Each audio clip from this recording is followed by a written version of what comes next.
C'est l'histoire d'un mal-aimé. L'un de ces vins voués aux gémonies par les critiques. Un petit vin de Provence. Jusqu'à ce qu'il rejoigne la cour des grands. Il fallait être en Californie, dans mon pays, pour s'en rendre compte.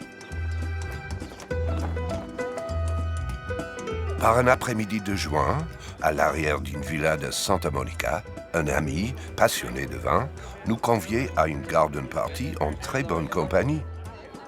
Producteur de cinéma à Hollywood, importateur de vin à Los Angeles, agents immobiliers, éditeurs, tous devaient se plier à une seule règle, boire du rose. Vous connaissez Françoise? Parole de Française, autant de beau monde pour un tournoi de rosé, ce vin si mal aimé en France, on n'y aurait jamais cru. Parole d'Américain, même Dan s'est fait surprendre par son propre jeu.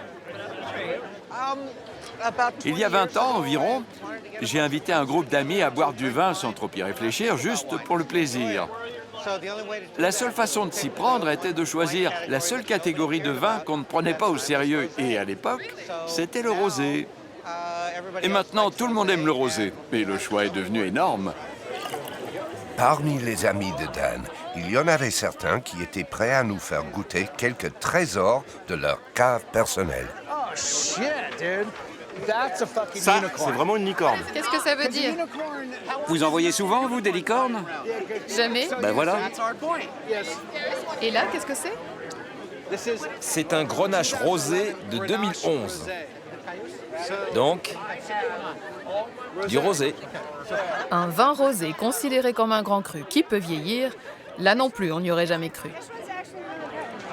C'est un 2010. Et le cépage, c'est du Tibourin. Fallait-il donc être en Californie pour apprécier la troisième couleur et se défaire des préjugés français?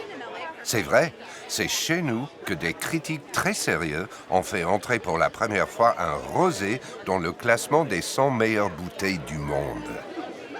Ce vin, c'est celui du domaine de Brad Pitt et Angelina Jolie, mais c'est aussi un vin français. Encore une histoire comme on les aime à Hollywood, non? Un couple de stars du cinéma, les plus grandes stars au monde, ont acheté un domaine en Provence. Comme ils avaient de la place pour exploiter la vigne, ils sont allés voir l'une des plus grandes familles de Châteauneuf-du-Pape et leur ont dit « Nous voulons un vignoble. Dites-nous comment nous y prendre et on se lance. » Alors ils ont développé leur production avec un marketing d'enfer. Les gens ont goûté leur vin, ont aimé et, bien sûr, n'en sont pas restés au Miraval et sont allés vers d'autres rosés. Le rosé, ce n'est donc pas qu'une folie de Hollywood.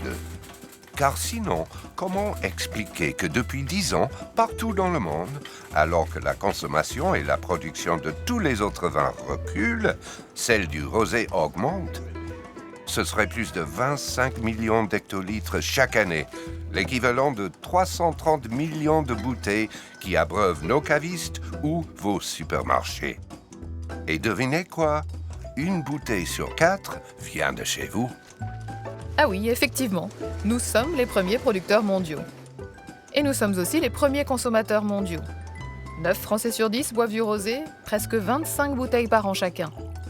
Certes, moins que les rouges, mais plus que les blancs désormais. Anne, pour un vin mal aimé, vous avez une drôle de façon de le détester. D'accord, Ken. Quelque chose a bien changé dans le monde du rosé. La qualité? Le goût? La couleur? À moins que ce ne soit dans celui du vin en général. Nous aurions changé les critères d'un bon vin? Peut-être qu'il suffisait de changer de couleur pour mener la révolution de nos palais.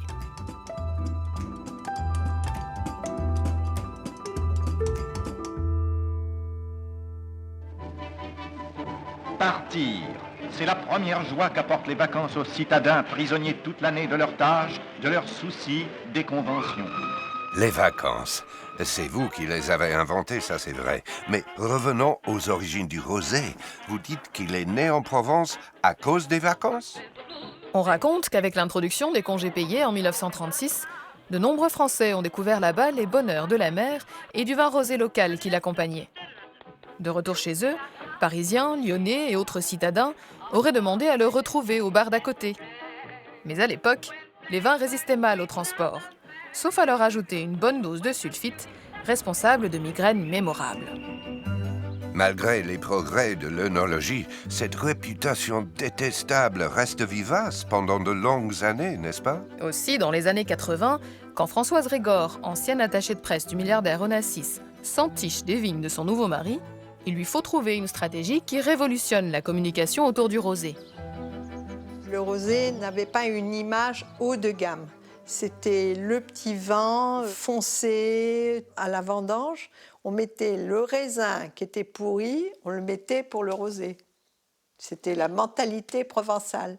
On faisait du rosé avec les raisins pourris. En 1987, Françoise reprend alors avec une dizaine d'amis vignerons l'idée d'un Américain. Oh, encore un compatriote dans cette histoire. C'était un Américain qui était skipper et qui a dit la route du rhum. Pourquoi pas la route du rosé? Chaque producteur de rosé paye 50 000 francs et fait escorter ses bouteilles en voilier de Saint-Tropez jusque dans les hôtels de Saint-Barth. Je pense que ça a eu une influence énorme sur le marché du rosé américain.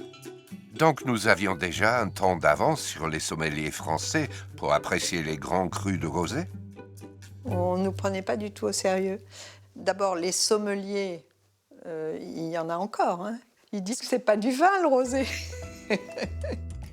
Alors que le rosé est devenu une référence dans le monde, et même chez vous. Suivant le modèle de la Provence, ce sont toutes les régions de France qui augmentent leur production.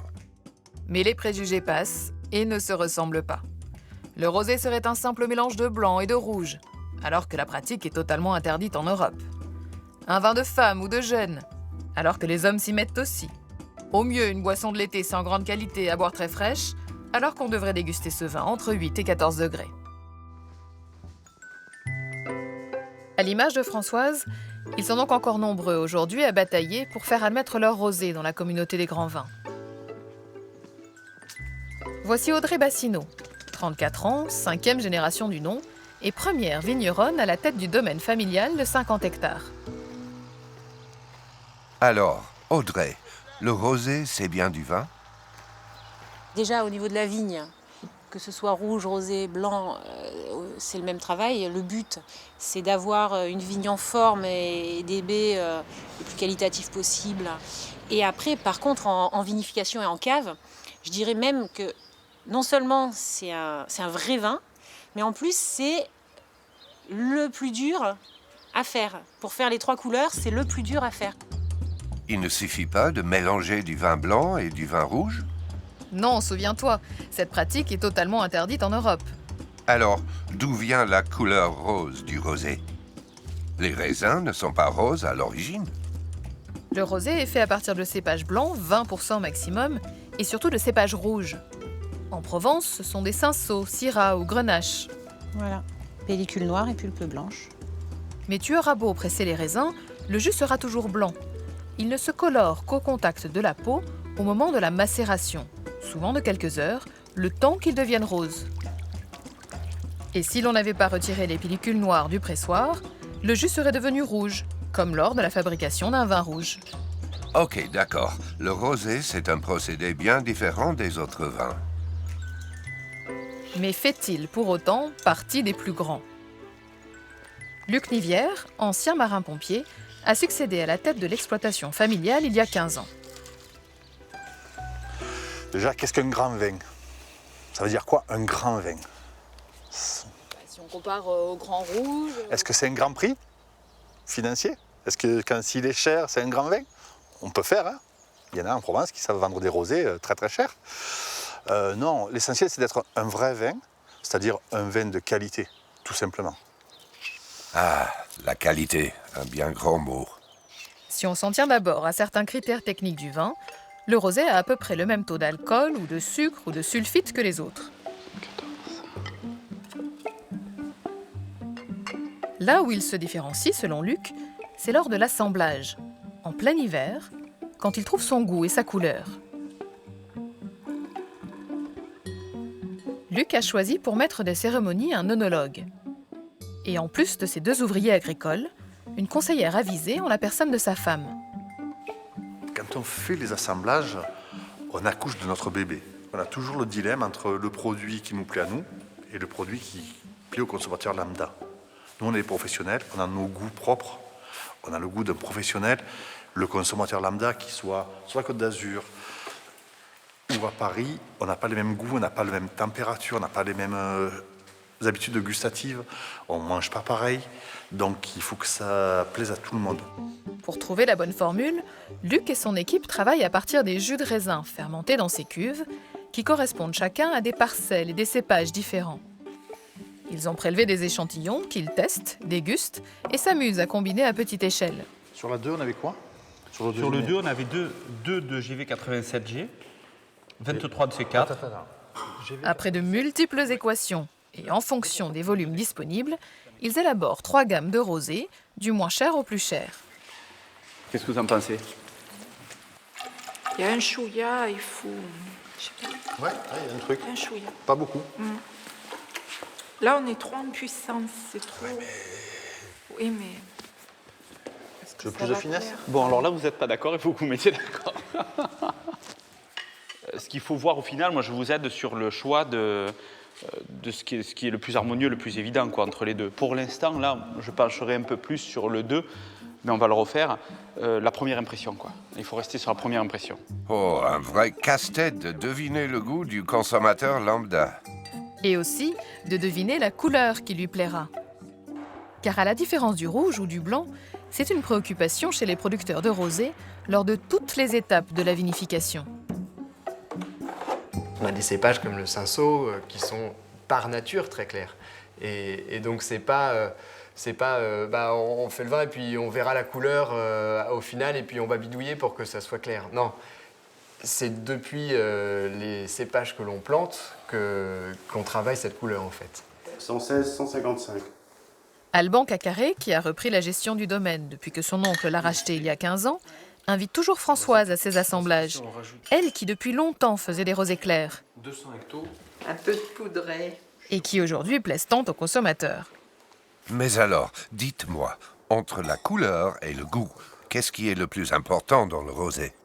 C'est pas la couleur qui prédomine, mais c'est un élément dont on est obligé de tenir compte. Parce que c'est effectivement le premier contact que vous avez avec le vin, que vous le vouliez ou non, c'est la couleur. Et vous ne pouvez pas vous passer de cette couleur. Il faut réussir la couleur du vin pour faire la première démarche et dire tiens, mais je vais goûter ce vin parce que déjà la couleur me donne envie de le goûter, quoi. C'est tellement important en rosé que... Puis en rouge, les nuances sont quand même moins marquées. Surtout quand on achète une bouteille de rouge, en plus souvent le verre est vert, donc déjà on voit un peu moins la couleur et puis les différences sont moins marquées. Je voulais vérifier les couleurs. Ah, c'est bon? Mais c'est... Quel est le château? Ouais. Moi, je vois que celui-ci est plus soutenu. Oui.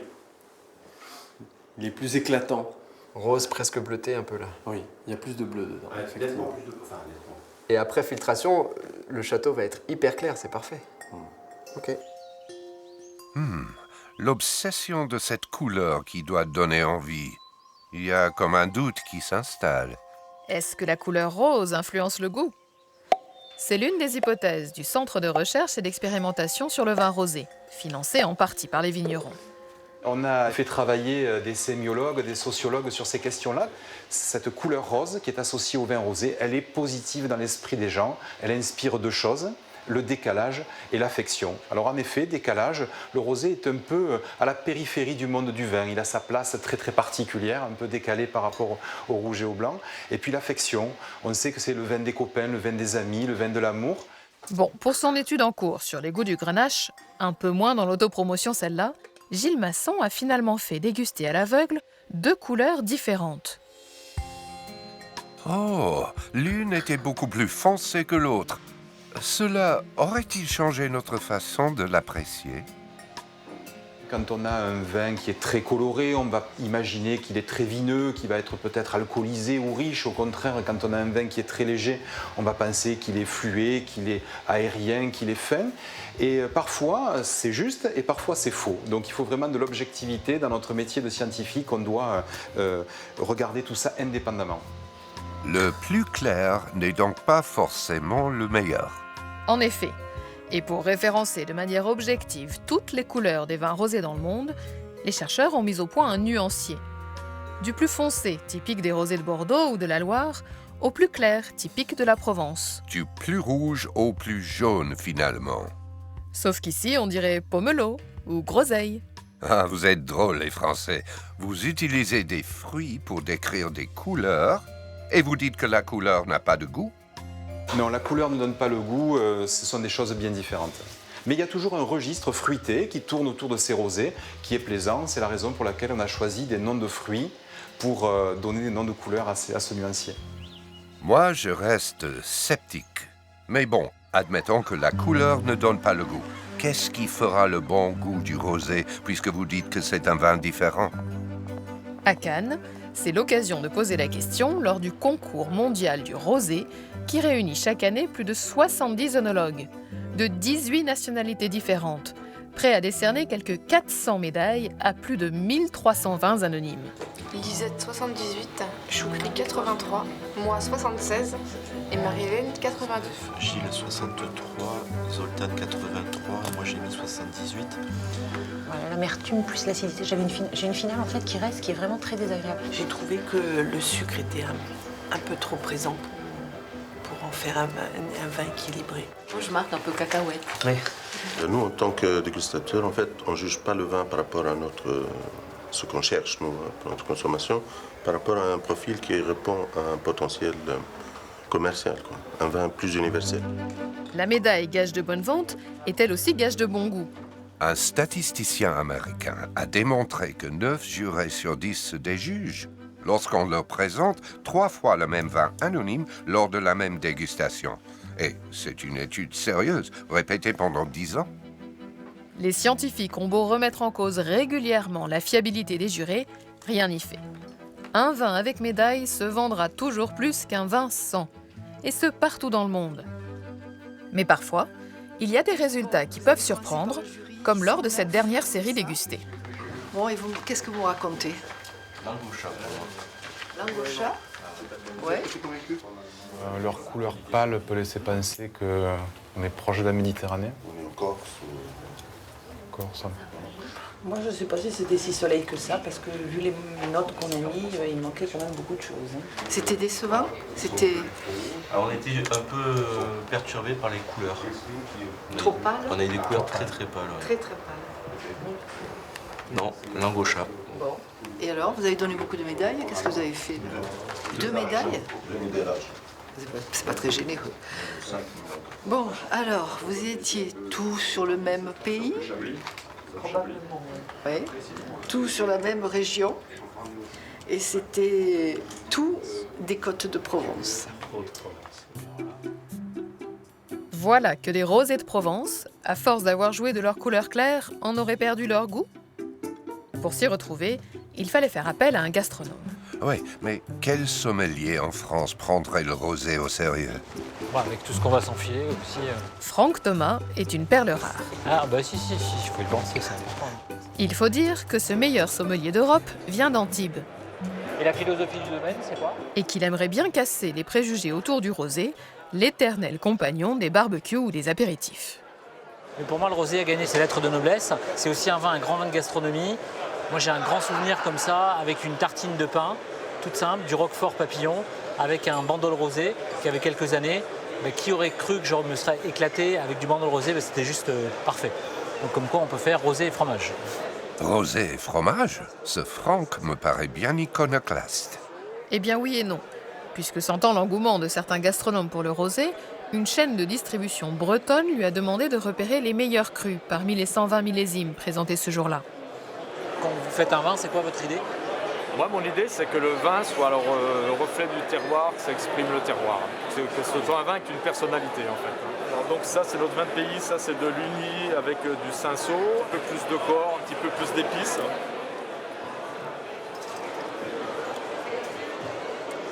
Ah, c'est fermé, hein. Encore, ouais. Et là, je sais pas s'ils sont pas trop froids aussi, là, maintenant. Ça va.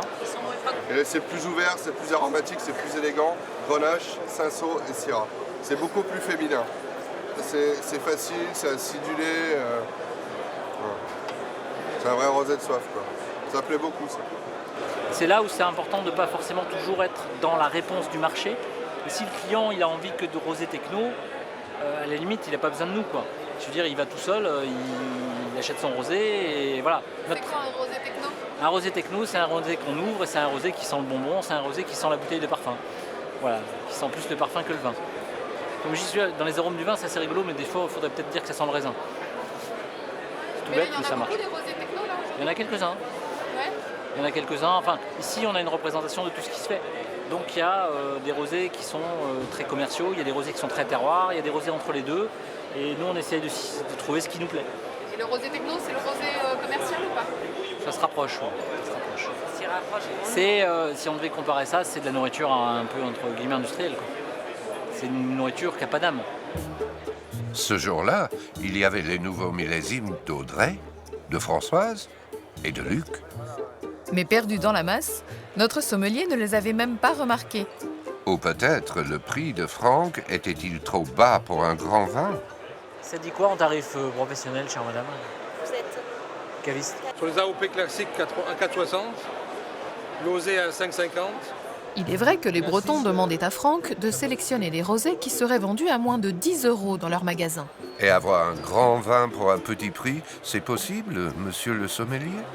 On peut avoir des grands vins à 5 € comme à 25, comme à 50. Le prix du vin, pour moi, c'est absolument pas lié. Enfin, la qualité du vin n'est absolument pas liée à son prix. C'est une notion d'émotion directe. Et c'est toujours aussi cette notion quand on parle d'un grand vin. Un grand vin, pour moi, c'est pas forcément... Il y a beaucoup d'experts qui disent un grand vin, c'est un cru classé, le prestige, le prix, la notoriété, la rareté. Moi, je dis le grand vin, c'est j'ouvre la bouteille, je le goûte, je le sens et ça me fait vibrer. Et après, finalement, il y a énormément de consommateurs ou d'amoureux du vin qui n'ont pas la connaissance technique du vin, mais quand ils boivent du vin, ils vont se faire plaisir, ils vont avoir une vraie émotion. Pour moi, ça, c'est la définition d'un grand vin. Si le rosé peut désormais être considéré comme un grand vin en Provence, cet engouement a un prix, celui de la terre. Depuis 5 ans, Audrey Bassineau, qui a racheté quelques hectares pour agrandir la propriété familiale, a vu arriver des grands noms. Des Bordelais comme Bernard Magret aux 41 domaines dans le monde, ou les frères Castel aux 600 millions de bouteilles, Gérard Bertrand du Languedoc. Et bien d'autres encore. On avait Brad Pitt, hein. Donc bon, on a des gens qui viennent vraiment d'autres pays, d'autres cultures. Après, c'est sûr qu'il y a aussi il y a des champenois, hein, il y en a qui sont tout près d'ailleurs, il y a des voisins. Il y a des champenois avec, en plus de leur vignoble en Champagne, qui ont voulu développer aussi un vignoble en Provence. Il paraît qu'en 10 ans, le prix des plus grandes propriétés viticoles ici a été multiplié par 10. Et c'est vrai qu'aujourd'hui, avec les jeunes agriculteurs, hein, puisqu'on est plusieurs sur le terroir, c'est compliqué. Moi, j'avais la chance que mes ancêtres aient pu développer suffisamment pour que je puisse faire mon domaine, mais j'ai des collègues qui ont que peu d'hectares et qui ne peuvent pas faire de cave, qui voudraient se développer, mais face à de gros investisseurs, c'est même pas qu'ils ont du mal, c'est que c'est carrément impossible. La révolution du rosé fait donc entrer Audrey dans une nouvelle ère, celle de la guerre commerciale. Et il lui faut batailler à un niveau mondial désormais. C'est étonnant, mais c'est en Allemagne que se tient le plus gros salon international du vin. Agents, acheteurs, distributeurs, importateurs, le rosé est devenu leur grand espoir. C'est l'un des rares dont la consommation mondiale progresse. Plus 20% en 10 ans et plus 50% rien que l'année dernière aux États-Unis. Même le plus gros distributeur chinois s'est lancé il y a tout juste 2 ans. Il a fait appel à un œnologue autrichien. Les Chinois boivent aussi du rosé? Non, pas encore.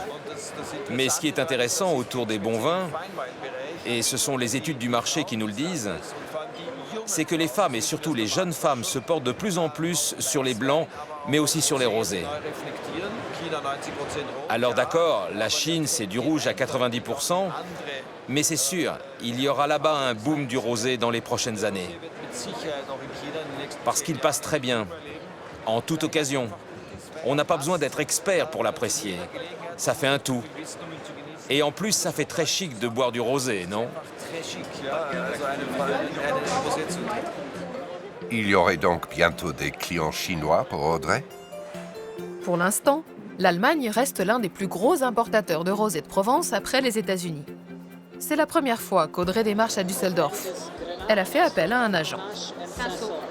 Syrah, Cinsault, Grenache, égale proportion. Très agréable. Avec un bon équilibre, hein? Ça peut se boire seul. Imaginez en été, fantastique. Été, terrasse, apéro.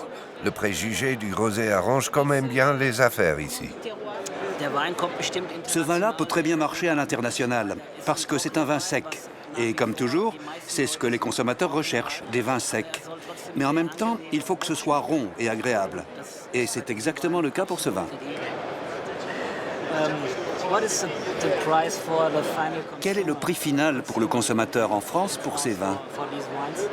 Autour de 15 €. Ce vin? Et celui-ci? Et lui, c'est dans les 10. En Allemagne, le marché pour le rosé, au-delà de 10 €, ce n'est pas très facile. Vous le savez déjà.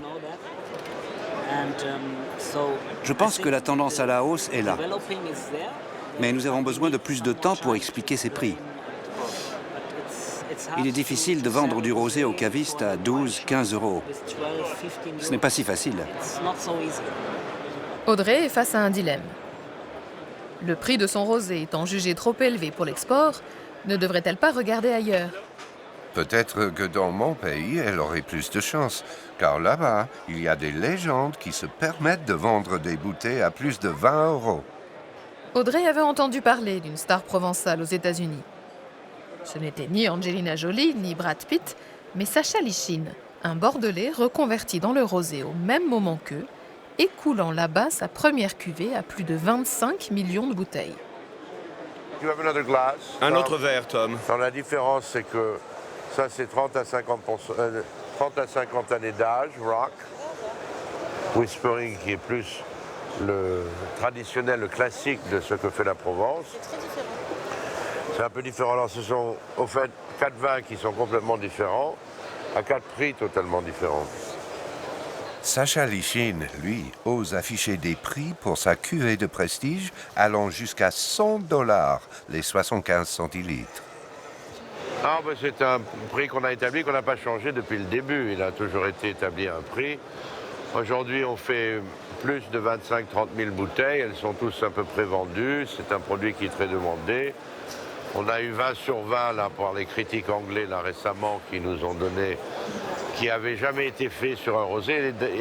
Et d'ailleurs, 20 sur 20, je n'ai jamais eu en classe non plus. Alors c'était la première fois que j'ai eu 20 sur 20, j'étais très content. Monsieur Lichine est ainsi l'inventeur du rosé le plus cher du monde. En parfait connaisseur, il avait su demander conseil aux sommeliers les plus influents. Gérard Marjon de chez Ducasse, qui est le grand sommelier à Paris, quand il a commencé à goûter ça, il m'a regardé, il m'a dit il faut vendre ça comme des grands blancs. À la limite, parce qu'il m'a expliqué que les gens ont l'habitude de payer plutôt des sommes assez considérables pour du Montrachet, pour des Chassagne, pour des Cortons Charlemagne, pour des grands blancs. Alors il me dit il faut le vendre comme un grand blanc et il faut que ça soit aussi pâle que possible, avec une petite hue de couleur, mais qui reste dans l'esprit pour les sommeliers au moins.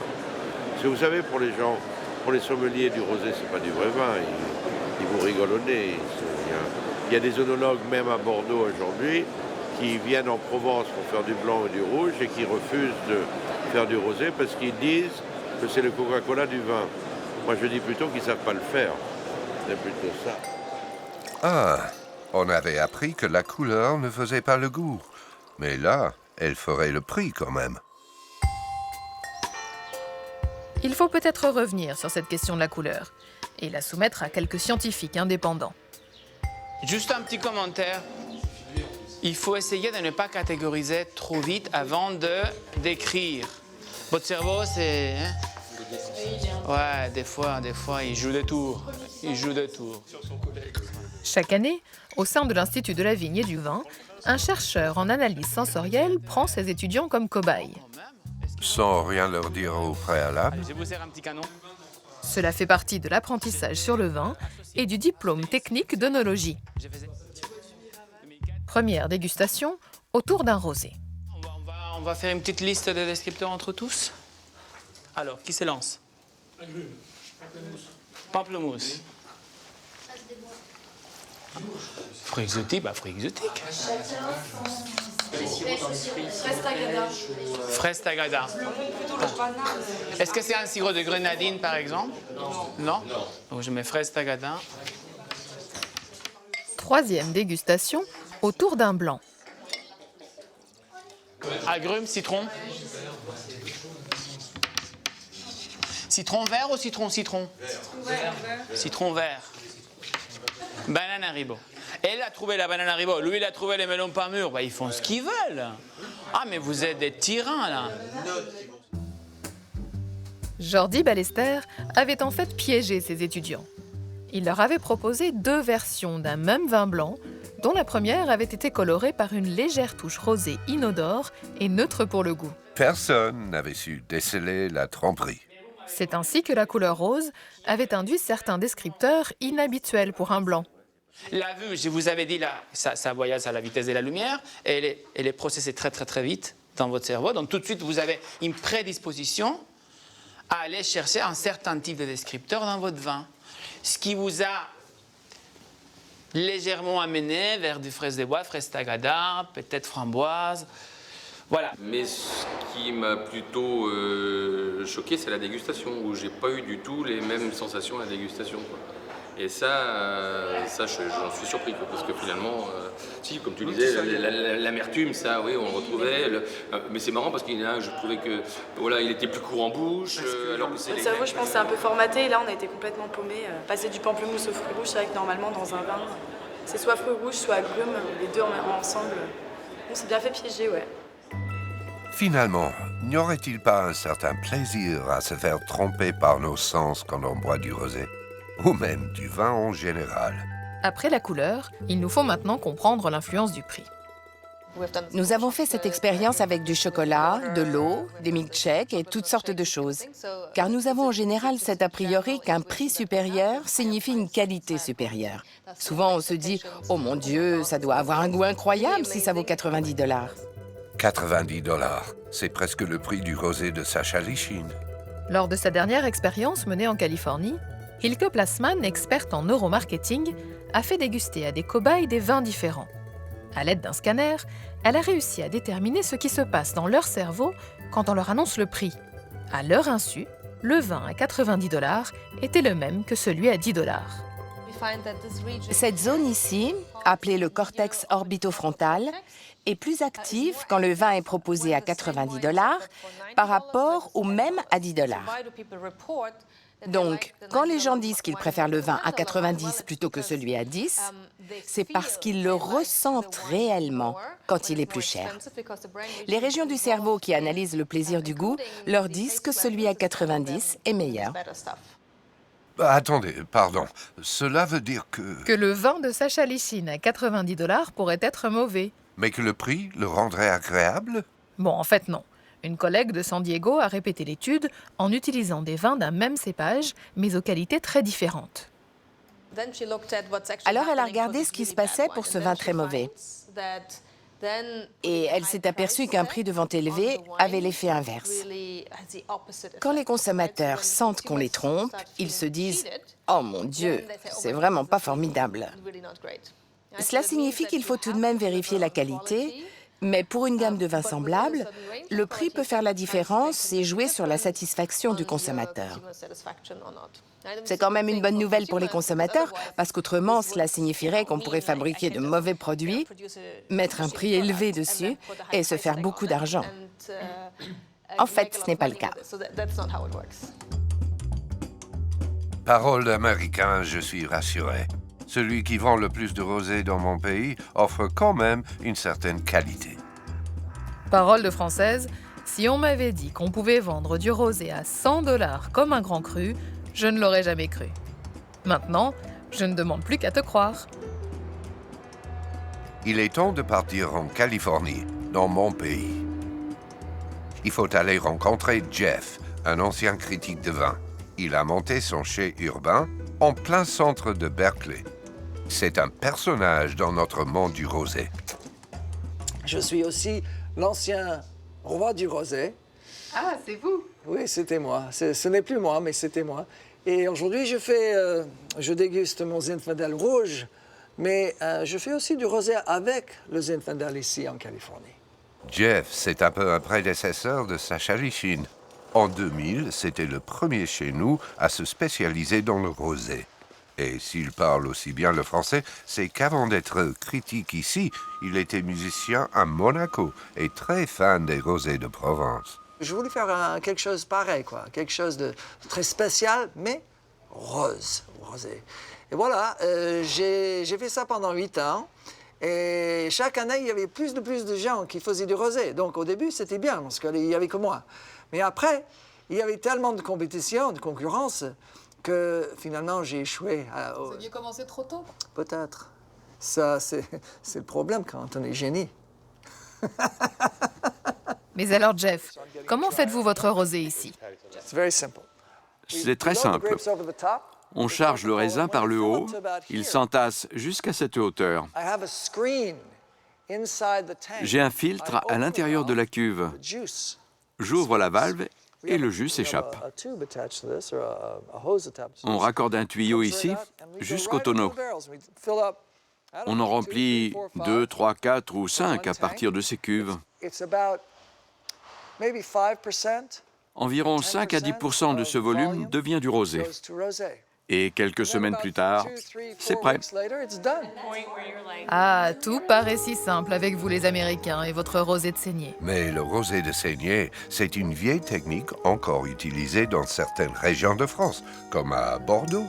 Ah, d'accord. Mais ce rosé-là semble plus fruité, moins minéral, plus rouge que les rosés clairs de Provence. Les Français pensent que les rosés plus clairs sont meilleurs que ceux plus foncés. Mais c'est totalement ridicule. On ne boit pas de la couleur. Vous m'entendez, les Français? On ne boit pas de la couleur. Ce qu'on boit, c'est le goût, l'arôme. Voilà ce qui compte.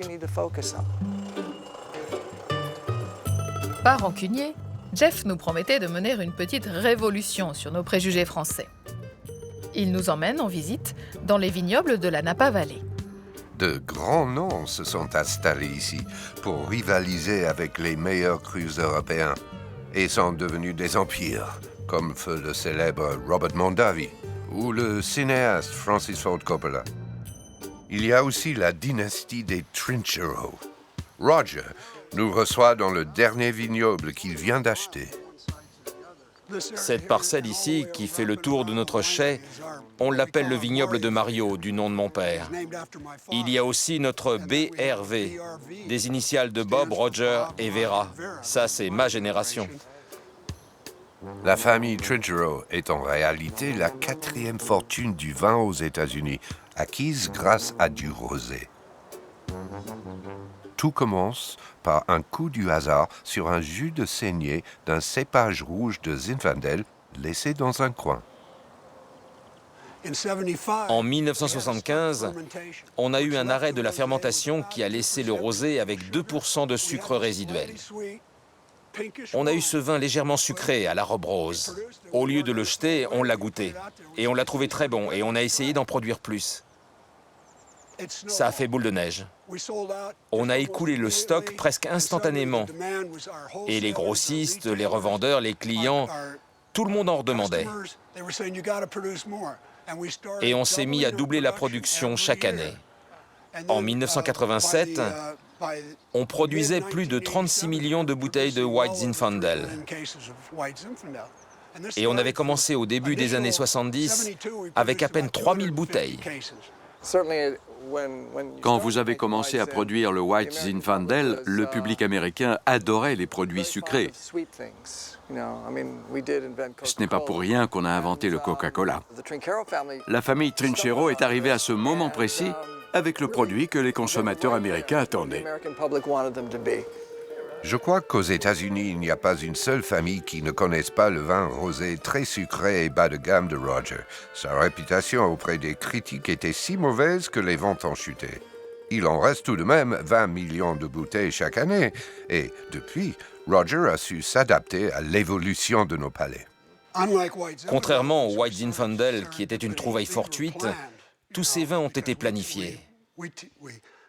On fait beaucoup de recherches pour connaître les tendances du marché. On sait que certains préfèrent le rosé français, alors on fait du rosé français. D'autres aiment le rosé de la côte centrale de Californie, et on en fait aussi. D'autres encore veulent du rosé d'Amérique du Sud. Jeff nous confirme que dans la Napa Valley, de plus en plus de grands empires se passionnent pour le rosé. Même Madame Geneviève, l'œnologue en chef du groupe Mondavi, s'est mise à dédier quelques pourcentages de ses célèbres barriques de rouge pour un rosé de saignée. Il fallait bien que les 150 000 touristes chaque année puissent repartir avec un petit peu de rosé pour l'été.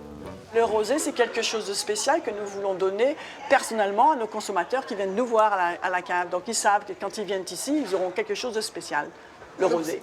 Donc c'est une cuvée rosée dédiée aux consommateurs d'ici, mais c'est pas quelque chose que vous allez commercialiser ou qui va en fait vous faire remporter encore plus de succès? Non, pas du tout. C'est pour le consommateur qui appartient à notre club et notre client de club et les clients qui viennent ici pour passer du bon temps et se rafraîchir et se reposer. Voilà, les vacances. J'ai l'impression qu'entre vin facile et vin sérieux, la distinction française ne tient plus du tout ici. Le rosé, c'est relax. Tout à fait. En Californie, nous sommes le modèle de la décontraction. Et nos sommeliers aussi. Et si je leur disais que chez nous, plusieurs grandes tables ne présentent aucun rosé sur leur carte? Pour moi, ça n'a pas de sens. Il manque à l'appel. La cuisine évolue en permanence, tout comme les vins. Le rosé est tellement passe-partout. Nous avons un autre restaurant qui est étoilé et nous y proposons du rosé aussi. Shelley a été élue meilleure sommelière des États-Unis l'année dernière. Alors je ne résiste pas. Est-ce que le hamburger pourrait aussi bien se marier avec le rosé? Oui, je le pense. C'est rafraîchissant. Surtout pour ceux qui aiment leur burger très juteux et bien garni. Moi, je préfère la salade. Et j'aime mon hamburger servi avec des légumes. Et c'est encore meilleur avec du rosé. Ça allège le tout. En finir avec la sacro-sainte culture du vin sérieux, c'était donc peut-être cela qui avait permis à Sacha Lichine, notre compatriote, d'inonder votre marché. En fait, Sacha Lichine avait aussi utilisé d'autres atouts. Lauren Bonner, 23 ans, mannequin, apprentie actrice, venue tenter sa chance à LA. How are you guys doing? Tell me a little bit about your brand. I love your shirt. It's really cool. And I saw pink and immediately I was like, I gotta go see that. This is so great. You know, he's really just about outgoing and having a fun environment and education. Yeah, we're gonna go to this bar in just a little bit and you should come have some rosé. Come have some rosé in the back bar if you have a chance back here. Definitely. Yeah. So it's from Provence, the south of France, right near Saint-Tropez. It's the leading premium rosé in America, right? And today is National Rosé Day, so I think we should all celebrate. So rosé all day. Évidemment, le National Rosé Day n'est pas un jour férié chez nous. Rosé is a new champagne. Oh, and today is International Rosé Day, so we have to celebrate rosé all day. Mais bien une pure invention marketing de l'importateur de Sacha Lichine. It's not champagne. As much as I love champagne, it's not. Rosé. She did have to give me the difference. She educated me for sure. With the rosé, so on 3, 1, 2, 3. Nice. Now, This is how us millennials Yeah, we communicate. have It's all to- we do is our phone, our we have to Snapchat. monitor everything. Si je comprends bien, aguicher les millennials, user et abuser des réseaux sociaux, toucher un plus large public jusqu'aux célébrités. C'est effectivement une stratégie qui semble très payante chez nous. Mais Ken, les grands critiques du vin, eux, ne se laissent pas influencer par quelques hashtags rosés. Au sein du Wine Spectator, l'une des revues capables de faire et défaire les réputations d'un vin dans le monde entier, Kim Marcus est le responsable de la grande révolution à vos yeux. J'ai noté le rosé du Château Miraval en 2013. Je lui ai attribué 90 points, un très bon score pour la Provence. Il y avait 180 000 bouteilles importées aux États-Unis, ce qui est pas mal. Il avait aussi ce côté people, avec Brad Pitt et Angelina Jolie.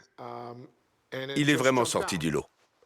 On l'a placé au 84e rang de notre liste des 100 meilleurs vins de l'année. C'était le premier rosé de table à y entrer. On avait eu des champagnes rosés très bien notés, mais parmi les vins de table, le Miraval a été le premier rosé à figurer dans notre classement. Mais c'est donc la célébrité qui a attiré l'attention des médias. Oui, surtout pour le Miraval. Mais aussi parce que c'était un rosé. Il combinait deux facteurs, la qualité croissante du rosé et la popularité fulgurante du rosé aux États-Unis. Maintenant, le rosé est partout. Même pour juste prendre un verre, les gens vont de plus en plus vers le rosé et le préfèrent au vin blanc. La combinaison de la qualité du vin et de la célébrité a été la formule magique qui a fait boom. Depuis, Kim et sa rédaction accordent de très bonnes notes à d'autres rosés, de Californie, d'Italie et de France. Comme s'ils accompagnaient le mouvement populaire autour du rosé. À moins que ce ne soient les bonnes stratégies marketing de certains. En tout cas, cette année, la cuvée de prestige de Sacha Lichine a reçu la note de 91 sur 100. Et à 90 sur 100, on retrouve sa cuvée un peu plus bas de gamme, aux 25 millions de bouteilles. Je comprends mieux pourquoi en France, des domaines comme ceux d'Alban cherchent par tous les moyens à exporter vers le marché américain. Mais on l'oublie trop souvent peut-être. Le rosé n'est pas qu'un produit du marché. Et la nature a ses caprices que la raison du marché ne connaît pas. Qui est déjà gonflé, le petit là. Hop, c'est gelé jusqu'au bout, jusqu'au bout. Voilà, hop. Encore plein de sève. Tout ça, ça avait gelé. Ça a détruit tous les tissus. C'est vraiment la cata là. Voilà. Il y a presque 10 hectares d'un seul tenant ici qui sont détruits à 100%. Bah là, c'est 100%, il n'y en a pas une. En une seule nuit de printemps, le gel a compromis presque 80% de la récolte. C'est un phénomène connu des vignerons qui se reproduit tous les 15 ans environ. Donc, le rosé d'Alban pourrait être plus cher cette année. Comme s'il y avait un effet millésime en fonction des bonnes ou des mauvaises années. Pour le rosé, c'est absolument pas le cas. C'est complètement fou, mais les consommateurs n'acceptent pas, mais c'est très clair, d'avoir de différence d'un millésime à l'autre. Il y a moins ce lien avec le terroir et la vigne, je pense, dans l'imaginaire des consommateurs de rosé. Parce que justement, on en parlait, un vin festif, un vin qu'on prend moins au sérieux. Mais il vient bien de là, c'est un vin. Mais alors, comment faire pour ne pas décevoir ses clients si la quantité vient à manquer? Le domaine de Peyrassol nous a livré l'un de ses secrets, les cuvées de négoce. C'est-à-dire des cuvées assemblées en partie avec des raisins ou des jus vinifiés dans d'autres propriétés. Ça fait 280 hectos. Suffisant pour abreuver aussi bien les nouveaux consommateurs que les gastronomes du rosé? 37 000 bouteilles. Alors on a des cuvées qui s'appellent #Loup par exemple, ou Réserve des Templiers. Ça n'a rien à voir avec Commanderie de Peyrassol ou Château Peyrassol, mais c'est nous qui les élaborons.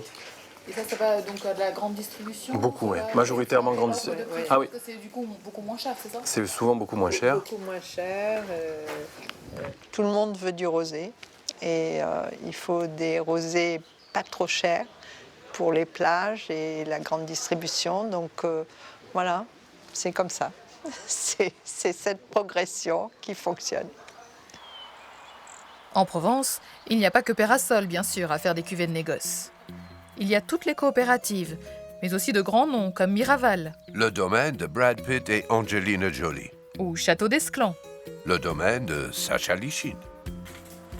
Luc, notre récoltant indépendant, lui, a su trouver sa place dans un supermarché de sa région, à côté des grands domaines ou des grands négociants. Le week-end de Pâques a été un succès. On lui demande même de réapprovisionner les rayons. Ah, moi, je ne sais pas faire d'animation. Non. Non, mais c'est le viticulteur qui veut le voir, c'est pas quelqu'un qui veut. Je ne sais pas faire. Moi, je sais faire du vin, mais je ne sais pas le vendre. Je ne peux pas être bon partout. Il suffit de faire déguster, et puis après, ils achètent. Est-ce qu'un vin de récoltant comme celui de Luc est de meilleure qualité qu'un vin de négociant? Selon le responsable des achats, ce n'est pas forcément une question de qualité, plutôt de philosophie.